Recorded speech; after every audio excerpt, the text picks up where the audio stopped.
Bapa di surga, kami datang ke hadapan-Mu, bersyukur karena sore hari ini kami boleh beribadah bersama-sama Tuhan.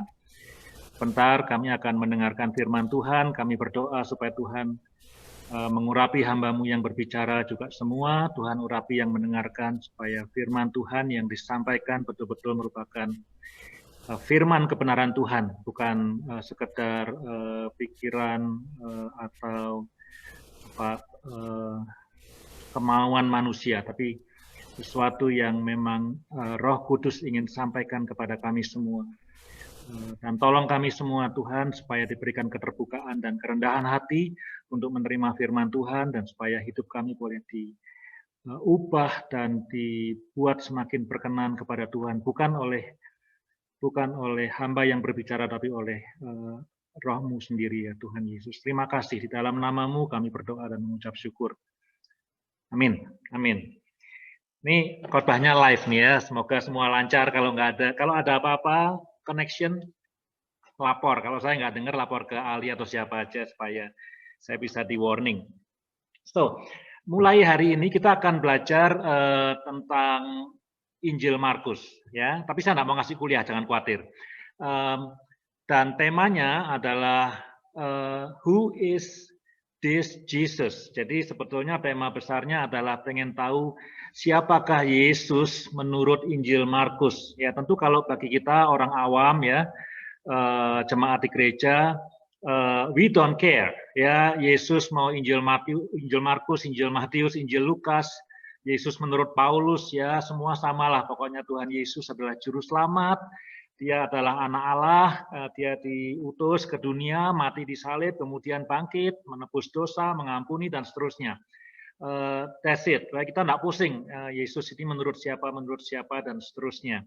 Tapi mungkin kalau kita mau lebih belajar lebih dalam lagi, kita lihat bahwa ternyata tiap-tiap Injil, baik itu Matius, Markus, Lukas, dan Yohanes itu punya portrayal yang berbeda mengenai Yesus. Ya tentu Yesus tetap anak Tuhan ya, anak Allah tetap ya, Yesus juru selamat ya, tapi ada di berbagai sisi yang kalau kita mau lihat lebih jauh ada portrayal yang berbeda. Jadi kayak apa ya?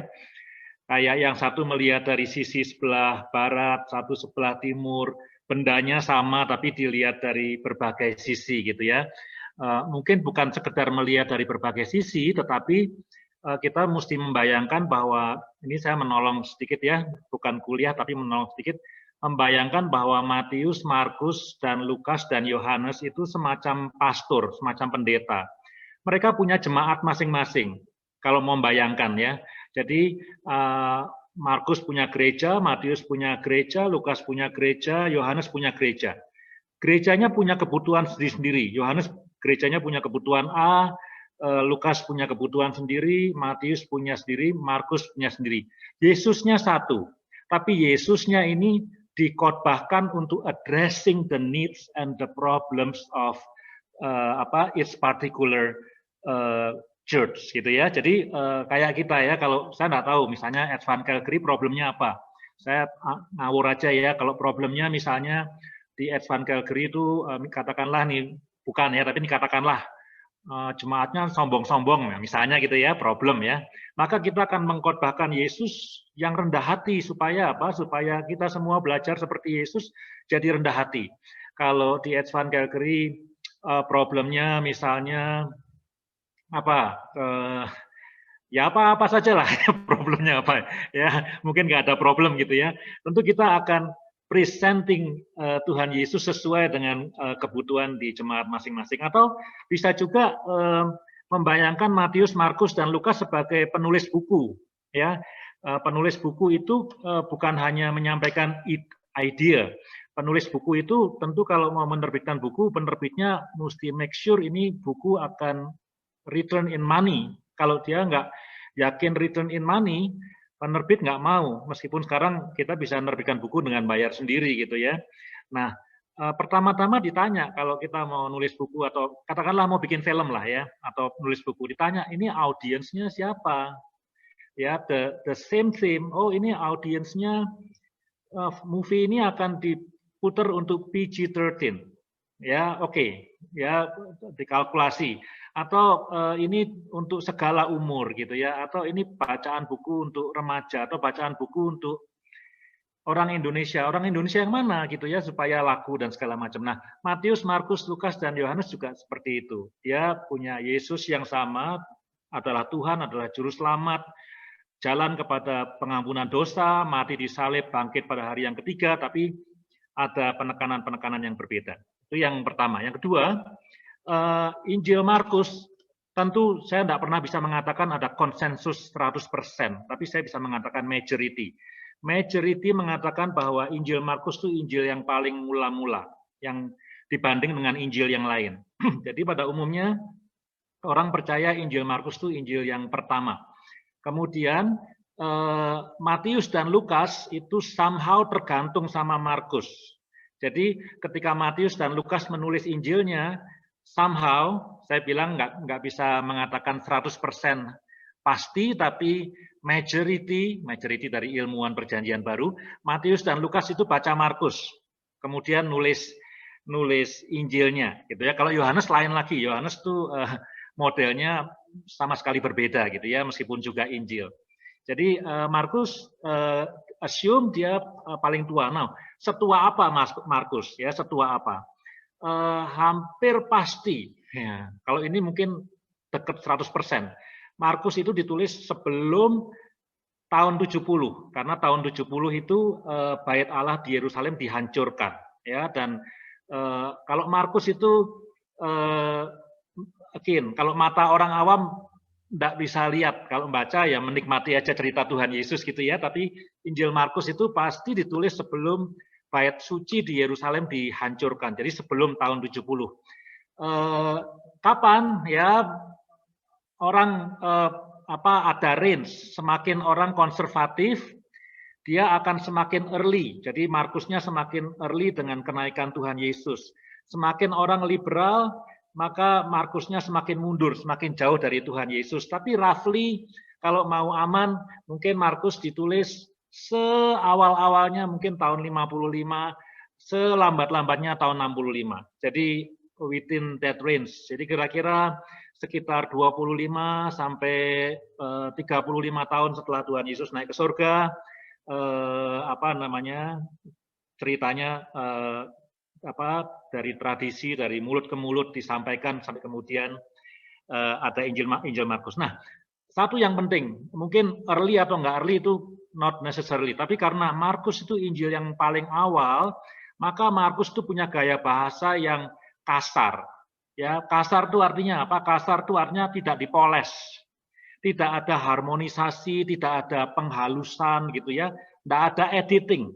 Kalau Lukas dan Matius itu editornya bekerja keras gitu ya. Jadi kalau kita baca apalagi Lukas itu stylenya tinggi sekali ya, literatur yang stylenya bagus sekali itu Lukas ya.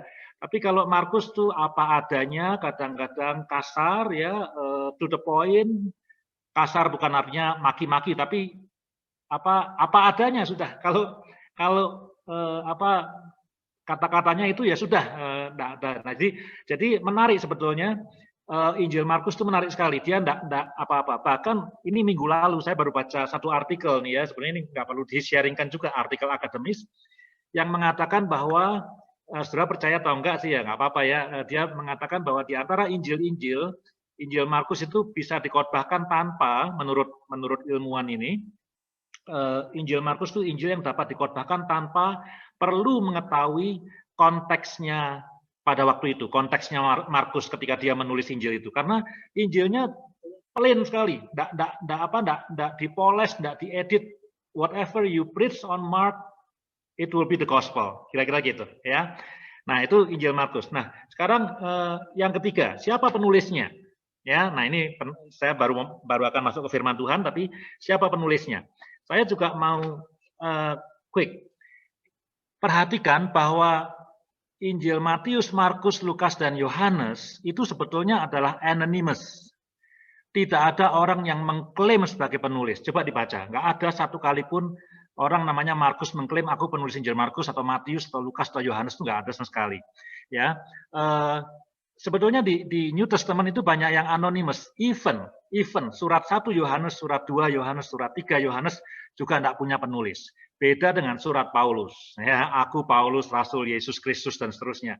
Tapi Injil itu anonymous. Jadi kalau mau literally ngomong gitu ya, ya sebetulnya tidak ada yang mengklaim. Bukan berarti tidak ada namanya, tapi tidak ada yang mengklaim siapa penulisnya. Nah, itu bagus sebetulnya. Ya, ada satu komentar yang saya baca yang mengatakan bahwa kenapa kok Injil-Injil itu tidak ada penulisnya gitu ya. Tapi ini tentu tafsirannya very spiritual ya. Dia mengatakan untuk menunjukkan betapa tinggi dan apa dalamnya dan mahalnya nilai dari kabar baik itu ya. Jadi kabar baik itu is not author or is not created by human being, tapi the author is God himself. Maka itu tidak ada orang yang mengklaim aku Markus penulis Injil ini atau aku Matius dan seterusnya gitu ya. Jadi anonymous. Tetapi orang ini bukan dongeng, tetapi tentu ada bukti-buktinya. Orang mengasosiasikan bahwa penulis Injil Markus itu adalah orang yang bernama John Mark. Ya, John Mark. Nah, John Markus pertama, Markus ini bukan nama Yahudi. Jadi dia bukan orang Yahudi. Markus itu nama Romawi ya. Jadi dia orang Gentile begitu, bukan orang Yahudi. John Markus ini teman baiknya Petrus, bukan cuma teman baiknya, bisa seperti apa? Teman sepelayanan, bisa juga sekretarisnya, ya. Saya ambil contoh ya. Petrus itu nggak pernah sekolah, ya. Jadi dia itu harusnya payah gitu ya. Tetapi kalau kita itu masuk ke seminari dan belajar bahasa Yunani, maka 80% di seminari-seminari di Amerika misalnya, kalau belajar yang pertama dia akan belajar dari 1 Petrus, karena 1 Petrus itu grammatically dalam bahasa Yunani itu very consistent dan sangat rapi. Jadi kalau kita misalnya baca Injil Markus, baca Injil Yohanes, jangan salah loh, banyak sekali grammatical error. Ya kayak orang ngomong khotbah gitu, ini kayak saya ngomong ini banyak yang error gramatikalnya, banyak yang nggak ada subjek, predikat, objeknya gitu ya. Nah, 1 Petrus itu rapi sekali. Jadi orang-orang liberal, saya ngomong liberal ya, yang nggak percaya bahwa surat 1 Petrus ditulis oleh Petrus, mengatakan Petrus kan nggak pernah sekolah, mana mungkin dia menulis surat yang rapi seperti ini. Maka normally the argument it is John Mark. John Markus yang menuliskan 1 Petrus gitu ya. Jadi John Markus itu dekat sekali dengan Petrus, tapi juga dia dekat dengan Paulus sebetulnya. Ada orang yang pernah berargumen bahwa ada 2 John Mark ya, tapi biasanya argumennya tidak terlalu kuat. Jadi John Mark ini dekat dengan Petrus, dekat dengan Markus. Nah, kita tahu dari mana? Kita tahu dari orang yang bernama Papias ya. Kalau ini apa bagian pertamanya, Papias itu bishop ya, bishop di Hierapolis. Kemarin yang ikut Bible study sama Ali menyebut-nyebut Hierapolis di Asia Minor, di Turki. Itu Papias hidup tahun 130. Jadi kira-kira 100 tahun setelah Yesus meninggal dan naik ke surga, itu bishop di Hierapolis namanya Papias reporting mengenai hubungan Petrus John Mark. Tapi John Mark juga bukan cuma karena reportnya Papias. Di Alkitab pun ada John Mark, bisa ditemui di beberapa tempat.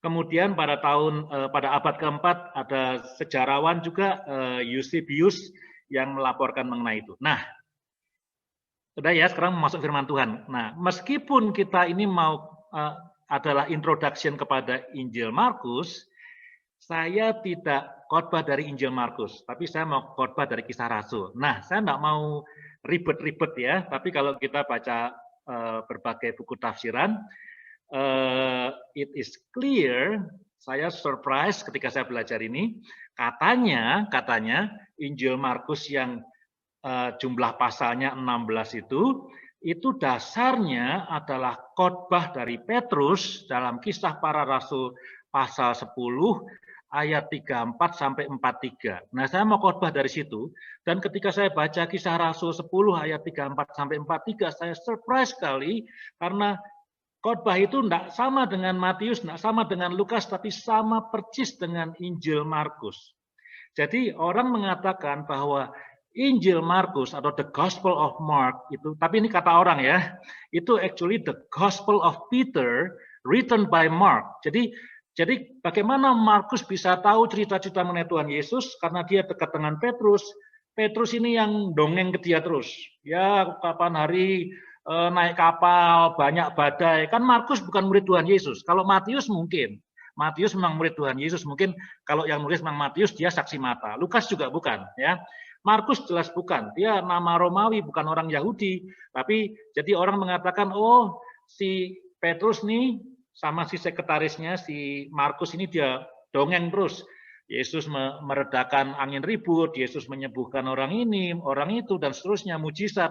Semua cerita dari Petrus sebetulnya kemudian dituliskan oleh Markus menjadi Injil. Ya, yuk kita lihat ya. Mungkin notice ya, yang nggak sadar mungkin sekarang sadar bahwa tidak ada kisah kelahiran Tuhan Yesus dalam Injil Markus, tidak ada nativity. Ya, kalau mau nyari nativity mesti ke Matius dan Lukas. Injil Markus itu mulai dengan Yohanes Pembaptis. Ya, nah sekarang kita coba lihat kisah para rasul pasal yang ke-10. Ya, kisah para rasul pasal 10. Kecepatan nggak nih? Terlalu bersemangat nih saya nih. Kisah rasul pasal ke-10 ayat 34 sampai 43. Ya. Lalu mulailah Petrus berbicara, katanya. Ini khotbah Petrus ini ya. Sesungguhnya aku telah mengerti bahwa Allah tidak membedakan orang. Setiap orang dari bangsa manapun yang takut akan Dia dan yang mengamalkan kebenaran berkenan kepadanya. Inilah firman yang Ia suruh sampaikan kepada orang-orang Israel, yaitu firman yang memberitakan damai sejahtera oleh Yesus Kristus yang adalah Tuhan dari semua orang. Ayat 37. Kamu tahu tentang segala sesuatu yang terjadi di seluruh tanah Yudea, mulai dari Galilea. Perhatikan, sesudah baptisan yang diberitakan oleh Yohanes, yaitu tentang Yesus dari Nazaret, bagaimana Allah mengurapi dia dengan Roh Kudus dan kuat kuasa. Dia yang berjalan berkeliling sambil berbuat baik dan menyembuhkan semua orang yang dikuasai iblis, sebab Allah menyertai dia. Dan kami adalah saksi dari segala sesuatu yang diperbuatnya di tanah Yudea maupun di Yerusalem, dan mereka telah membunuh dia dan menggantung dia pada kayu salib. Yesus itu telah dibangkitkan Allah pada hari yang ketiga, dan Allah berkenan bahwa ia menampakkan diri bukan kepada seluruh bangsa, tetapi kepada saksi-saksi yang sebelumnya telah ditunjuk oleh Allah, yaitu kepada kami yang telah makan dan minum bersama-sama dengan dia setelah ia bangkit dari antara orang mati. Dan ia telah menugaskan kami memberitakan kepada seluruh bangsa dan bersaksi bahwa dialah yang ditentukan Allah menjadi hakim atas orang-orang hidup dan orang-orang mati. Tentang dialah semua nabi bersaksi bahwa barang siapa percaya kepadanya, ia akan mendapat pengampunan dosa oleh karena namanya. Ini khotbah Petrus yang banyak ilmuwan percaya bukan artinya percaya karena iman, tapi percaya dalam arti belief. Ini adalah dasar atau fondasi dari Injil Markus, ya, persis dengan pembukaan, ya, pembukaannya Markus. Kita baca dikit deh pembukaannya Markus. Markus pasal yang pertama, sekedar kita baca ya. Inilah permulaan Injil tentang Yesus Kristus Anak Allah seperti ada tertulis dalam kitab Nabi Yesaya, ya. Sebetulnya nih, nah ini sekedar informasi aja. Sebetulnya bukan sebenarnya bukan kitab Nabi Yesaya ini, tapi kitab Maliaki. Lihatlah, ada juga Yesayanya, tapi sebetulnya yang lihatlah aku menyuruh utusanku mendahului engkau, itu di Maliaki. Ia akan mempersiapkan jalan bagimu, ada suara orang yang berseru-seru dan seterusnya, itu Yohanes Pembaptis. Ya, permulaannya bukan Maria dan Yusuf ke Bethlehem harus disensus kemudian melahirkan di malam hari, ada gembala dan orang Majus, tetapi permulaannya Yohanes Pembaptis. Itu kalau dilihat di footnote di Alkitab di bawahnya, itu Maliaki 3 ayat 1, ya. Ya, Yesaya 40 ayat 3 bisa juga, tapi kalau kata perkatanya itu Maliaki. Nah, anyway, ada 3 hal yang kita mau belajar. Tentu kita mau belajar mengenai who is this Jesus, ya, siapakah Yesus ini.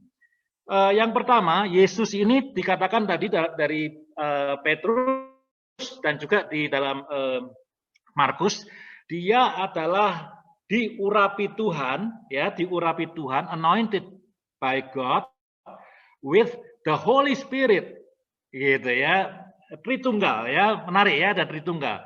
Yesus diurapi oleh Allah Bapa dengan Roh Kudus. Nah, sekarang tentu kita membahas ya, orang mengatakan kan Yesus itu bukan Yesus ya, Kristus. Kristus itu Kristos, Yesus itu ya Yesus gitu ya. Kristus itu artinya yang diurapi, artinya Mesias, betul. Kristus itu artinya yang diurapi, dalam bahasa Yahudi itu Mesias ya. Yesus itu is the anointed one ya. Tetapi penggunaannya di sini rada berbeda ya. Ketika dikatakan bahwa Yesus diurapi Bapa dengan Roh Kudus, itu menunjuk kepada event ketika Tuhan Yesus dibaptis. Ya, jadi sama itu paralel tadi yang ditulis sama Kisah Rasul tadi kalau Kisah Rasul dikatakan ditulis oleh Lukas misalnya, dengan yang ada pada Injil Markus. Jadi pengurapan Tuhan Yesus, memang Yesus dari dulu ya the anointed one, dia adalah Mesias yang ditentukan oleh Tuhan. Tetapi di sini kata pengurapan atau anointing itu menunjuk pada waktu Tuhan Yesus itu dibaptis. Ya, jadi interesting sekali Tuhan kita Yesus Kristus itu ya. Nah, sorry sebelum saya ngomong interestingnya, apa itu arti diurapi gitu ya, diurapi. Nah, diurapi itu kalau dalam Perjanjian Lama yang paling paling awal itu pengurapan bisa bentuknya kepada raja, ya raja diurapi, imam juga diurapi. Jadi kalau ditunjuk menjadi imam ya, tapi khususnya raja, ditunjuk menjadi raja pasti diurapi. Jadi yang mengurapi siapa? Rohaniwan. Rohaniwannya siapa? Itu imam ya, imam mengurapi raja.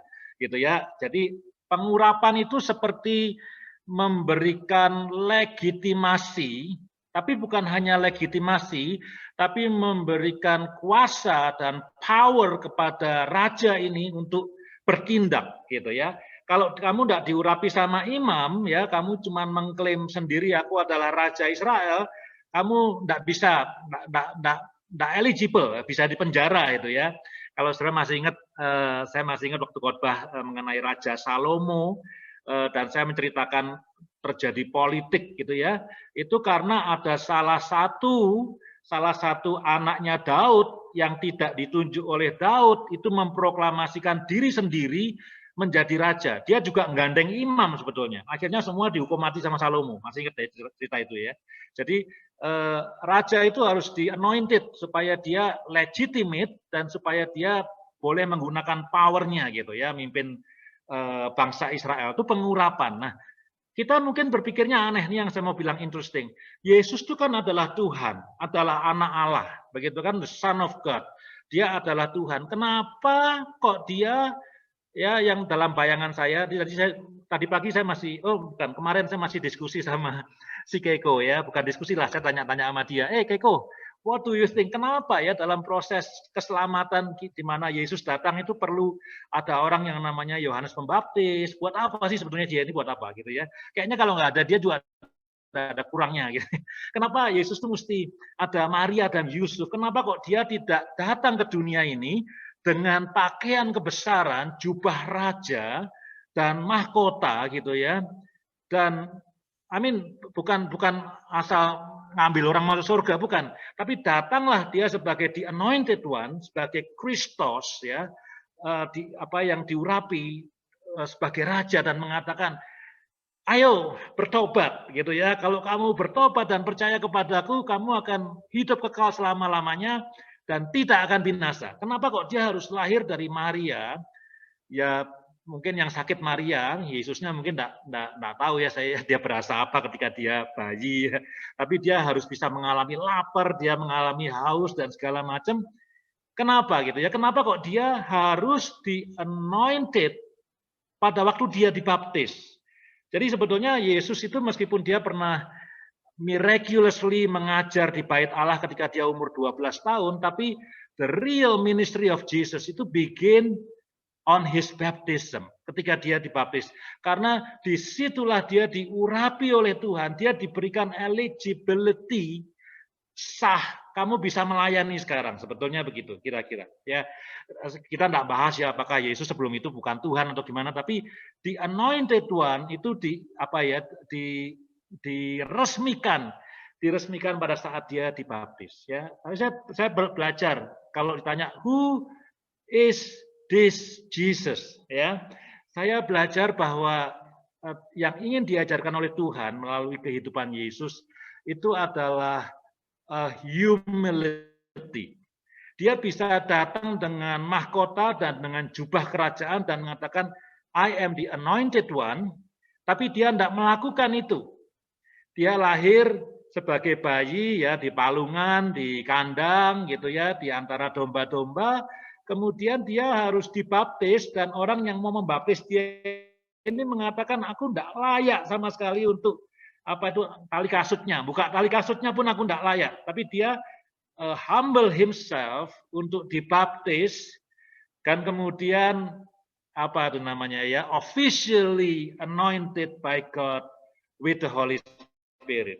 Dan setelah itu dia menjadi berkuasa, tadi kata Kisah Para Rasul, dia berkeliling, ini saya tidak usah baca lagi ya, tapi semuanya ada di Kisah Rasul, dia berkeliling, dia melakukan perbuatan baik, dan dia menyembuhkan orang-orang. Menarik sekali yang dikuasai oleh iblis, bukan berarti tiap penyakit itu kemudian dari iblis, bukan, tapi semua yang dia lakukan itu menunjukkan, sekarang menurut Petrus di Kisah Rasul, sekarang you see I'm anointed. Ya, I'm anointed, I'm powerful. Orang yang diikat sama setan bisa aku lepaskan, orang yang sakit aku bisa sembuhkan. Saya berkeliling kemana-mana, I'm doing good. Jadi semua pelayanan Tuhan Yesus selama di bumi itu adalah the demonstrasi mengenai I am the anointed one. Tapi enggak tiba-tiba datang sebagai raja dengan jubah, tapi menjadi orang kecil yang lahir dari Maria, dan kemudian pada waktunya dibaptis oleh orang yang tidak layak membuka tali sepatunya. Sekarang saya tanya kepada kita semua, meskipun kita ini semua orang Kristen yang baik, orang yang tidak membeda-bedakan orang, begitu ya, tapi seandainya, ya, mungkin kita semua sudah dibaptis, tapi kok nantinya anak kita mau dibaptis, gitu ya, anak kita mau dibaptis. Terus ada pilihan, ada 5 pendeta nih yang mau bisa baptis, ya. Ada siapa, ada Billy Graham barangkali, atau siapa, udah meninggal ya, Billy Graham ya, apa siapa gitu. Pilih yang mana coba untuk baptis anaknya? Ya, pasti kita pilih yang wah, yang ini once in a lifetime ya, harus yang paling top. Ini orang yang mau baptis ini untuk buka tali kasutnya nggak layak. Mana mau kita kira-kira mana mau kita dibaptis sama orang seperti ini. Meskipun baptisan is not about who do it, tapi the meaning gitu ya. Tapi kita berpikir ya, saya ambil contoh aja di gereja kami di Bandung. Kami punya 4 pendeta kan, saya sudah pernah sharing. Oh sekarang punya 5 malah ya, 5 pendeta yang bukan youth yang besar. Saya bertahun-tahun di sana, kita tahulah ada pendeta yang tentu lebih senior ya, ada yang lebih pinter khotbah gitu ya. Dan biasanya pendeta yang lebih senior dan lebih pinter khotbah pasti menjadi favorit ketimbang pendeta yang pinternya administrasi. Itu bukan rahasia umum ya. Pendeta yang punya fans banyak, itu kalau orang mau menikah, mintanya diberkatin sama dia. Ya, itu wajar-wajar saja di semua gereja. Kalau bisa yang baptis dia, tapi di gereja kita pendeta udah nggak baptis lagi. Kalau menikah maunya yang ini gitu ya, wah yang ini ya mungkin seneng tapi juga capek juga. Kalau gereja 6.000 bisa tiap minggu ada yang menikah itu. Jadi apa namanya, ceritanya seperti itu. Jadi Yesus melalui semua pelayanannya menyembuhkan orang, berbuat baik, mujizat, mengusir setan, dia demonstrate, I am the anointed one. Saya ini yang diurapi Tuhan. Ya, dia mulai dengan humility, mulai dengan kerendahan hati, tapi dia sebetulnya adalah the anointed one. Dia yang diurapi. Ya, itu yang pertama. Who is this Jesus? He is the anointed one, tapi dia melaluinya dengan humility. Nanti pada bagian akhir saya akan rangkai sekali lagi. Yang kedua, Yang kedua, Yesus adalah the way of forgiveness. Tadi dikatakan siapa yang percaya kepada Dia nanti akan diampuni, ya. Dan kata Petrus, kami ini adalah saksi ketika Dia digantung di atas kayu salib dan mati. Nah, ini juga saya kasih tips-tips sedikit ya. Bagi Markus, Yesus is the suffering Son of Man. Ya, suffering Son of Man. Kalau kita baca Matius, Yesus itu a teacher, ya, is a great teacher. Tapi Markus, Yesus itu the suffering Son of Man. 40% dari Injil Markus itu menceritakan mengenai penderitaan Tuhan Yesus. 40%. Jadi kalau bayangkan, kalau kita bikin filmnya 1 jam dan 40%-nya berapa itu? Kira-kira 25 menit itu cerita mengenai penderitaan Tuhan Yesus, dan we know bahwa Markus ini ingin menonjolkan mengenai Yesus yang menderita. Kalau 50% dari isinya Yesus itu mengajar, perumpamaan, then you know, oh oke, dalam otaknya Matius, Yesus is a teacher, gitu ya. Kalau di Injil Lukas, Yesus itu orang yang cinta dengan orang miskin, dengan orang marginal. Yesus cinta dengan kaum perempuan yang marginal. Yesus cinta dengan orang yang untouchable, yang haram, unclean ya, itu Lukas. Dan Lukas punya portrayal mengenai Yesus yang seperti itu. Tapi bagi Markus, Yesus is the suffering Son of Man. 40% of Mark itu mengenai the suffering of Jesus, gitu ya. Nah, saudara, tapi melalui suffering ini, tadi yang kita baca dari khotbahnya Petrus, melalui the suffering of Jesus on the cross, itu ada jalan pengampunan. Ya, jadi who is this Jesus? Dia adalah means atau tools, saya pakainya gitu ya, tools atau means, atau alat yang dipakai oleh Tuhan supaya ada pengampunan itu available buat manusia. Nah, saya ambil contoh, dan ini juga praktis buat kita. Kita sering dengar ya orang khotbah soal mengampuni ya. Misalnya ada 2 orang nih. Misalnya si A sama si B berbuat salah sama si A. Kemudian kita sebagai orang Kristen ngomong sama si A. Bisa aja ini suami istri, bisa aja ini teman kerja atau siapa aja. Kita bilang sama si A, kita kan Kristen, ayo dong ampuni ya. Tuh kan? Kita semua gitu kan, kalau ada orang yang menyakiti kita atau berbuat salah pada kita, maafkanlah atau ampuni. Ya itu nilai yang baik, kita mengampuni orang. Tapi pertanyaannya bagaimana caranya orang bisa diampuni? Ya, apakah ini tadi yang disakiti si A ya, yang salah si B nih misalnya ya.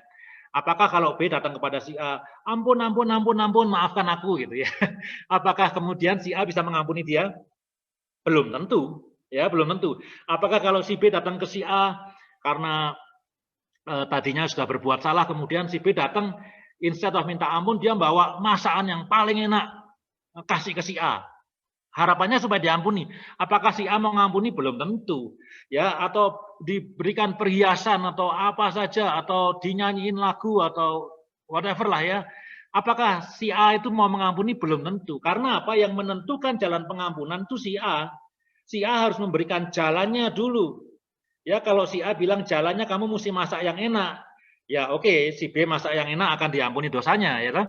Kalau si A bilang jalannya adalah kamu mesti bayar, kalau dia utang ya bayar utangmu dulu, baru aku ampuni. Ini misalnya ya, ya oke, si B harus bayar dulu baru diampuni. Kalau si A bilang kamu mesti bayar plus bunganya, ya sudah, itu the tools, itu means atau jalan yang diberikan oleh A untuk supaya si B bisa diampuni gitu loh. Jadi kita tidak bisa serta-merta datang kepada dia bawa masakan yang enak, bawa emas 5 kilo atau menunjukkan muka yang ceria kepada dia, kita tidak bisa diampuni. Wah, thank you Ali. Warning the time, 4 o'clock already. Too excited. ya. Nah, Tuhan juga demikian. Kita tidak bisa, kita tahu berdosa, terus kita datang kepada Tuhan dengan perbuatan baik, dengan perbuatan amal. Tidak bisa. Nggak bisa gitu ya. Jadi Tuhan mesti giving the way first. Nah, giving the way-nya apa? And the way of salvation given by God itu is Jesus. Who is this Jesus? He is the way of salvation. Because apa? Karena Petrus mengatakan kami menyaksikan dia digantung di kayu salib, mati dan kemudian bangkit lagi. Dialah itu jalan keselamatan. Nah, baru kita dikasih tahu, kalau you percaya sama dia, dosamu itu diampuni. Tapi Tuhan mesti menyediakan dulu way-nya. Tuhan mesti menyediakan dulu tools-nya. Alatnya ini apa? Supaya kamu diampuni. Alatnya itu, kalau saya boleh bilang alatnya itu atau mediumnya itu adalah Yesus. Jadi Yesus adalah yang ditentukan Tuhan, yang diurapi Tuhan, perbuatan baik, mujizat dia semuanya, dia adalah mendemonstrasikan bahwa dia di-anointed Tuhan. Tapi puncak dari pekerjaannya, kenapa dia diutus ke dunia ini, adalah supaya orang bisa mendapatkan pengampunan dosa. Yang terakhir, yang terakhir ya, masih di Kisah Rasul tadi. Petrus mengatakan dalam khotbahnya begini, Yesus tidak memberitakan ketika dia bangkit nih ya, ketika dia bangkit, dia tidak memberitakan kepada semua orang. Tapi dia hanya memberitakan kepada sebagian orang yang ditentukan, yaitu mereka yang makan dan minum bersama dengan dia setelah kebangkitannya. Kan setelah dia bangkit yang lihat siapa? Murid-murid Tuhan Yesus, ya, Maria Magdalena, itu yang kita khotbah waktu Paskah. Mungkin ada beberapa orang lagi gitu ya yang jalan ke mana tuh? Emmaus ya, perjalanan ke Emmaus tuh ya. Tapi enggak semua orang, dia enggak masukkan koran, ya mungkin belum ada koran, enggak masukkan TV, tapi dia enggak kan harusnya ini sesuatu yang we need to celebrate, ya Yesus bangkit dari kematian, mestinya langsung diumumkan kemana-mana, Yesus bangkit gitu ya. Oke lah, lahirnya di kandang oke lah, tapi ini kan sudah lewat ini, lahirnya yang di kandang, matinya disalib kan udah lewat, ini sekarang kan victory. Tapi ternyata Yesus tidak memutuskan ya untuk memproklamasikannya kepada semua orang, tapi limited to some witnesses. Interesting kan? Tapi tadi Petrus mengatakan tujuannya apa? Tujuannya supaya this limited community itu bisa menyaksikan kepada orang lain. Jadi who is this Jesus gitu ya? Yesus yang kita sembah, yang kita percayai juru selamat ini adalah Yesus yang punya jiwa misi, Yesus yang mengutus gitu ya. Yesus yang mengutus kita untuk memberitakan mengenai kematian, kebangkitan dan keselamatan di dalam Dia. Nanti tapi sekarang nggak usah pusing dulu ya. Ya, teman saya yang di Australia kemarin beberapa hari yang lalu chat sama saya, Eri, dia panggil saya Eri, saya panggil dia Alex gitu kan. Dia tanya begini, kamu percaya yang mana Markus endingnya ya? Bapak Ibu yang nggak tahu nggak usah bingung ya, tapi ada orang yang percaya Markus pendek dan Markus panjang gitu. Saya bilang sama dia, aduh, kamu jangan khotbah yang gitu-gitu ya, saya bilang. Ya, kita ini bukan sekolah teologi, kita ini jemaat yang sifatnya praktikal, kita mau belajar untuk hidup semakin seperti Tuhan Yesus gitu, enggak usah Markus pendek atau Markus panjang. Tapi saudara perhatikan, kalau kita ini saya mau cerita aja, kalau kita berhenti pada Markus pendek, ya. Jadi Markus itu ada pendek, nanti lihat sendiri. Ada yang pendek, tapi ada yang kemudian diperpanjang beberapa ayat gitu ya. Jadi Markus pendek itu berakhir pada Markus pasal 16 ayat 8a. Markus panjang diperpanjang 8b sampai seterusnya, yang kita punya di Lembaga Alkitab Indonesia Alkitab itu. Nah, Markus panjang itu endingnya adalah the proclamation dari Yesus. Jadi maksudnya the proclamation dari kebangkitan dia, kemenangan dia. Dia bilang orang-orang yang pergi, masih ingat enggak? Kamu kalau pergi memberitakan Injil, dikasih minum racun, kamu enggak mati. Dipagut ular, kamu enggak mati. Ya itu Markus panjang tuh endingnya seperti itu. Ya, ada ular berbisa gigit, kita enggak mati. Dikasih minum racun, kita enggak mati gitu ya. Beritakan Injil, pergi. Wah, itu hebat. Lebih hebat dari Matius 28. Matius 28 kan pergilah ke seluruh dunia, beritakanlah pergilah, baptiskanlah, ajarkanlah, satu lagi saya lupa, muridkanlah ya, jadikan semua bangsa muridku. Tapi kalau Markus lebih dramatis, maka itu saya bilang tidak ada editing.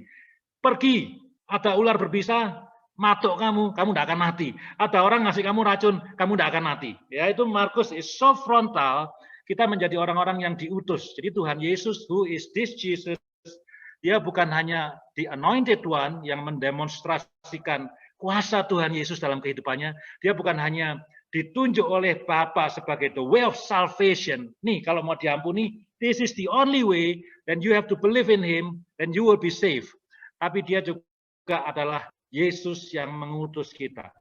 Dia tidak memproklamasikan kebangkitannya kepada seluruh dunia.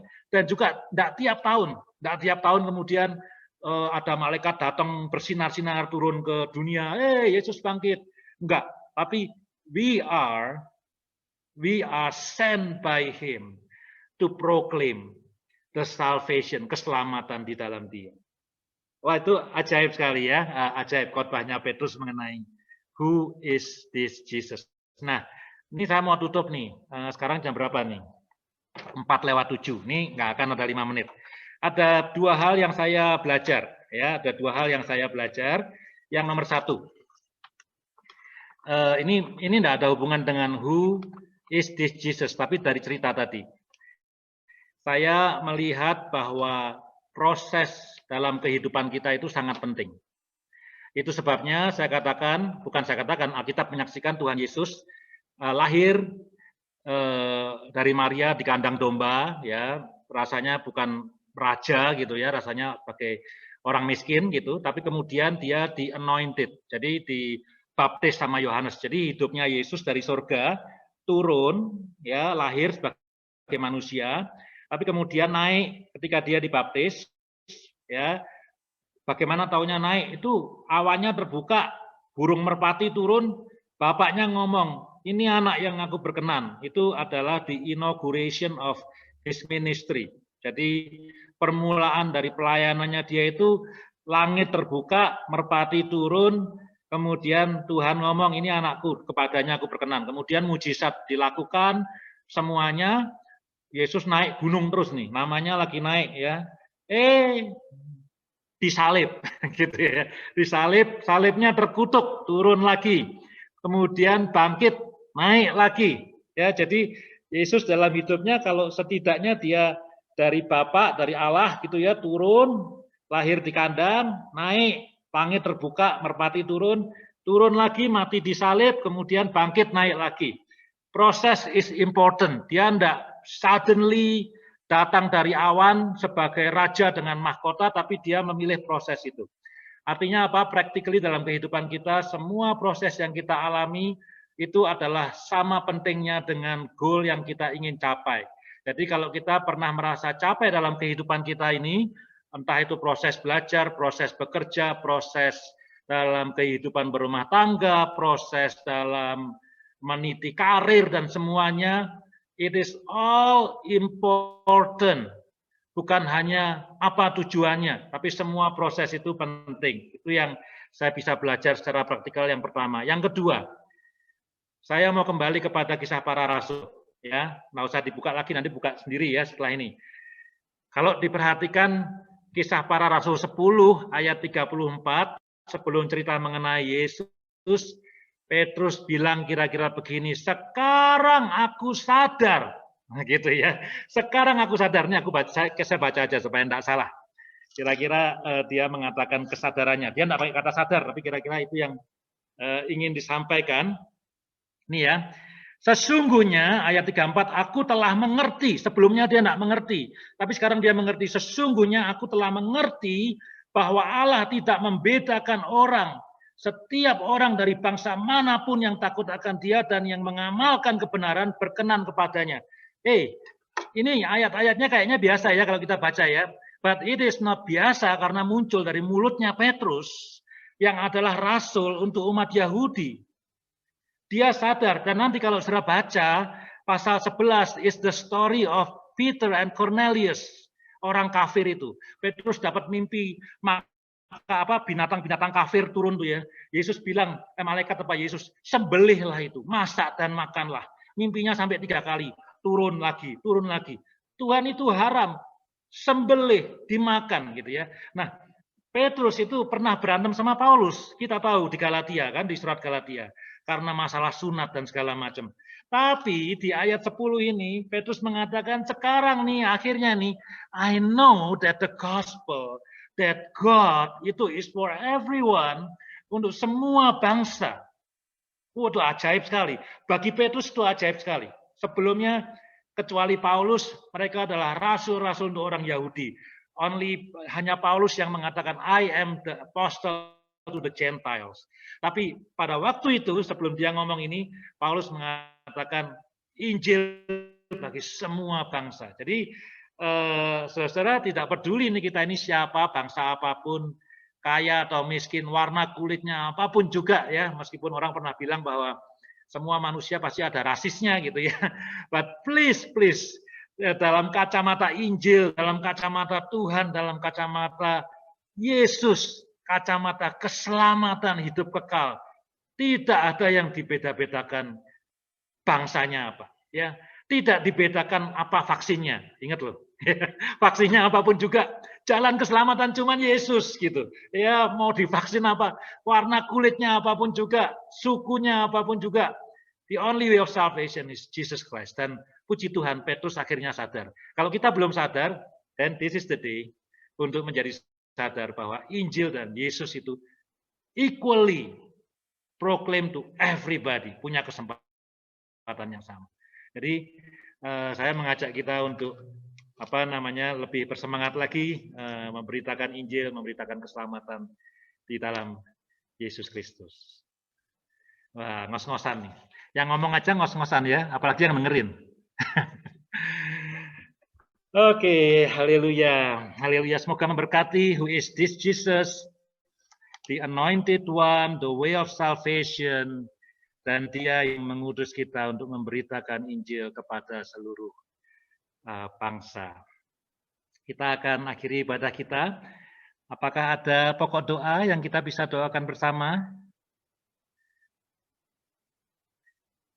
Kalau ada boleh unmute, kalau tidak ada saya akan close. 1, 2, 3. Oke, kita berdoa, yuk kita berdoa. Bapa di surga, terima kasih untuk firman Tuhan, terima kasih untuk mengirimkan Yesus. Mengirimkan Yesus. Mengirimkan Yesus, Tuhan. Terima kasih Tuhan Yesus. The anointed one, meskipun dia adalah yang diurapi, tapi dia lahir di kandang yang hina. Bahkan dia mati terkutuk di atas kayu salib. Tapi terima kasih Tuhan, karena dia yang Engkau utus dan harus melalui semuanya itu adalah the anointed one. Yang Engkau tunjuk, yang Engkau putuskan sebagai the only way of salvation bagi setiap orang yang percaya kepadanya.